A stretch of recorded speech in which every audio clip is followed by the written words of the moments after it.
Isang mapagpalang araw sa ating lahat. Ako po si Zarine S. Paloma at ngayong ilalahad ko ang natutunan para sa daily devotion na pinamagatang 7 Essentials Restoration of All Things, no? Last episode po ng series na the Essential of Historic Faith, no?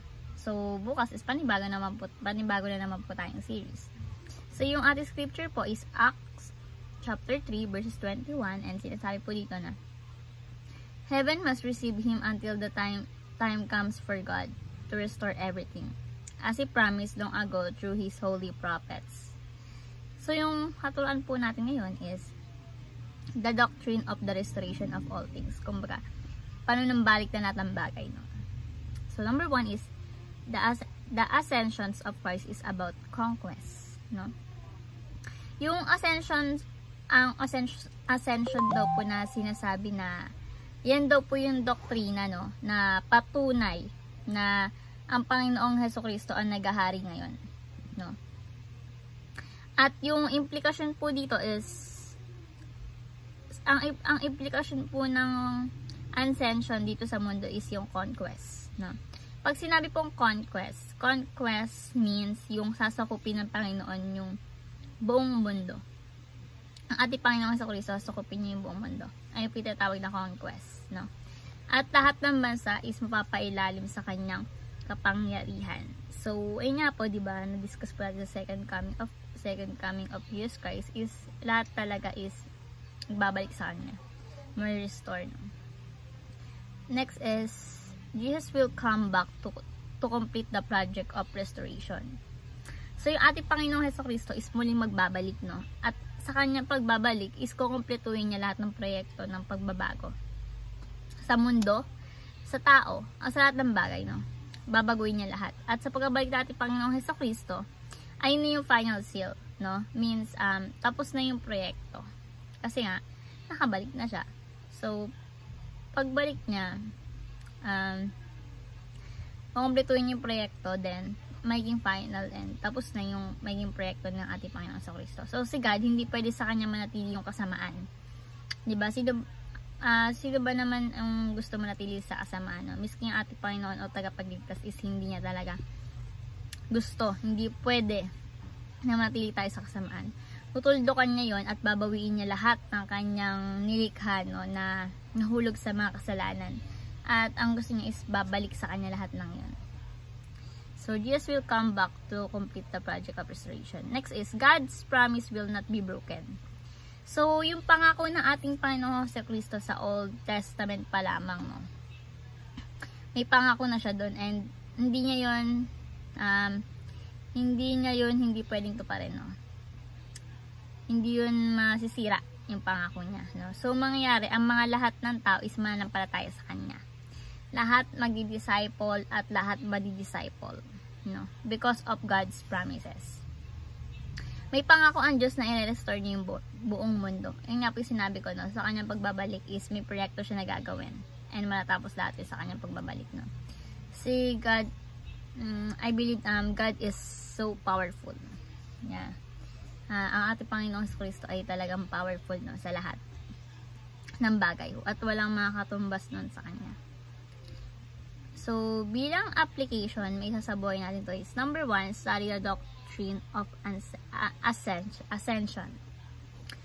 So, yung ascension of Christ, ito yung doctrine sa Old Testament, no? Na lahat ng bansa is maging tagapasunod ng ating Panginoong Hesukristo. Lahat ng bansa is maging tagapasunod niya. Kahit anong bansa yan, no? Buong mundo, buong bansa is maging tagapasunod niya. Even mga wika and languages, no? Sasambahin ang ating Panginoong Hesukristo. Nasa salita, di ba? Nasambahin niyo pa ang ating Panginoong Hesukristo. Next is fix what sin has broken. So, sinasabi dito na ayusin natin yung mga winasak nating kasalanan. Ayusin natin yung mga winasak ng kasalanan, di ba? So, di ba tayo minagawa tayong kasalanan sa buhay natin? And sinasabi dito na dapat itong ayusin, no? Habang nandito pa tayo sa lupa, habang hindi ba dumarating ating Panginoong Hesukristo, dapat na natin itong ayusin. So, sinasabi din dito ni Pastor Russell na huwag tayong manakit na ating kapwa.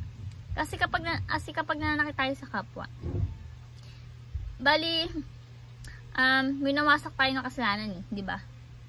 So, yung sinasabi ito na, pag ginagawa natin yung mga bagay na to, is nagko-contribute pa tayo, no? Para ma-broken dito sa mundo. Imbis si God, ayos ng ayos tayo, broken ng broken sa ginagawa niya, di ba? So, like si God, nag-heal ng world, no?